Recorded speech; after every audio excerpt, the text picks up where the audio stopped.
SIR hearing আরও সহজ করল কমিশন। সোনালী কেন্দ্রে ভোটারদের সঙ্গে যা যা করা হচ্ছে। তো দেখুন, হ্যালো বন্ধুরা, আপনারা প্রত্যেকেই জানেন যে বর্তমানে ভোটার তালিকার বিশেষ সংশোধন বা এসআইআর প্রসেস নিয়ে একটি অত্যন্ত গুরুত্বপূর্ণ সময় চলছে। গতকাল থেকে এসআইআর হিয়ারিং এর প্রথম দিন আপনারা অনেকেই চিন্তিত ছিলেন যে সোনালী কেন্দ্রে ঠিক কি কি হচ্ছে, অফিসাররা কি কি প্রশ্ন করছেন, বা আপনার কোনো ভুল থাকলে ভোটার তালিকা থেকে নাম বাদ যাবে কিনা।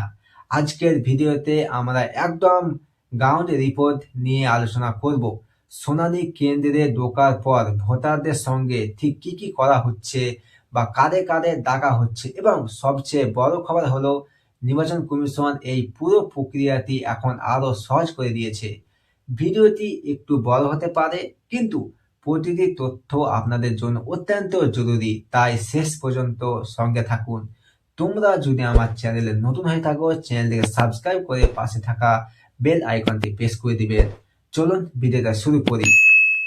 তো দেখুন, আপনি যখন হিয়ারিং নোটিশ নিয়ে নির্দিষ্ট ব্লকে বা অফিসে পৌঁছাচ্ছেন, প্রথমেই আপনার পরিচয় যাচাই করা হচ্ছে।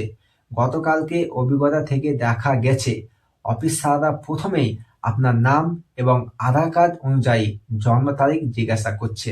এরপর দেখা হচ্ছে আপনাকে ঠিক কেন ডাকা হয়েছে। সাধারণত তিনটি কারণে ডাকা হচ্ছে। এক হচ্ছে আপনার নিজের বা বাবার নামে বানানে বড় কোনো ভুল থাকলে। দুই হচ্ছে আপনার বয়স নিয়ে কোনো সন্দেহ যদি থাকে। তিন, 2002 সালের ভোটার তালিকার লিঙ্কেজ বা ম্যাপিং এ যদি কোনো সমস্যা থাকে। অফিসারদের করা প্রধান প্রশ্ন ও সমাধান কি দেখুন। অনেকের মনে ভয় ছিল যে কঠিন কোনো প্রশ্ন করা হবে না তো, কিন্তু বাস্তবে তা নয়। একজন ভোটারের উদাহরণ দিই, তার বাবার নামের বানানে ডকুমেন্টসের সঙ্গে মিল ছিল না। অফিসাররা শুধু এমন একটি কাগজ চেয়েছিলেন যা দিয়ে প্রমাণ করা যায় যে সেই ব্যক্তিটি একই ব্যক্তি। আরেকজনের ক্ষেত্রে দেখা গেছে 2002 সালের লিস্টে তার পূর্বপুরুষের নাম নেই। তিনি তখন তার বাবার জমির দলিল, পরিচয়পত্র। অফিসাররা সেই কাগজটি সরাসরি স্ক্যান করে পোর্টালে আপলোড করে দিচ্ছেন। অর্থাৎ আপনি যখন সঠিক কাগজটি সাপোর্টিং ডকুমেন্টে দেখাতে পারেন, তবে চিন্তার কিছু নেই। অফিসাররা বলছেন 5 দিনের মধ্যেই এই প্রসেস শেষ করে ফাইনাল লিস্টে নাম তুলে দেওয়া হবে। কমিশনের নতুন নির্দেশিকা কি এবং কাদের আর যেতে হবে না। তো দেখুন, এবার আসছি সব থেকে খুশির খবরে। কমিশন একটি নতুন বিজ্ঞপ্তি জারি করেছে। আগে শোনা গিয়েছিল 1,36,000 ভোটারকে ডাকা হবে, কিন্তু এখন সেই সংখ্যা অনেক কমিয়ে আনা হয়েছে। কমিশন জানিয়েছে যদি আপনার বয়স 2002 সালে ভোটার লিস্টে হার্ড কপিতে নাম থাকে এবং বিএলও অ্যাপে কোনো যান্ত্রিক ত্রুটির কারণে আপনার নামে নোটিশ ইস্যু হয়ে থাকে, তবে আপনাকে আর হিয়ারিংয়ে যেতে হবে না।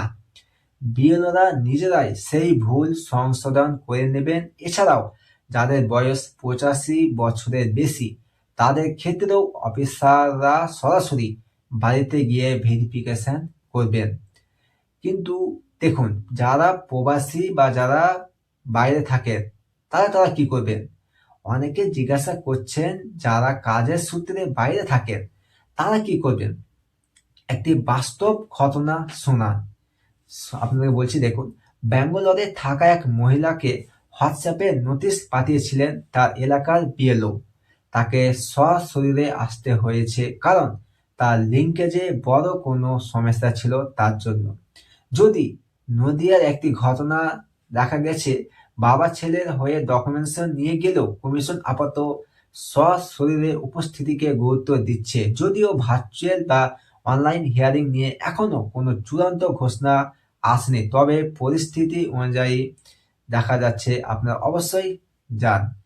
তো আপনি যখন যাবেন এই কাগজগুলো অবশ্যই সাথে রাখবেন। এক হচ্ছে আপনার অরিজিনাল আধার কার্ড ও ভোটার কার্ড।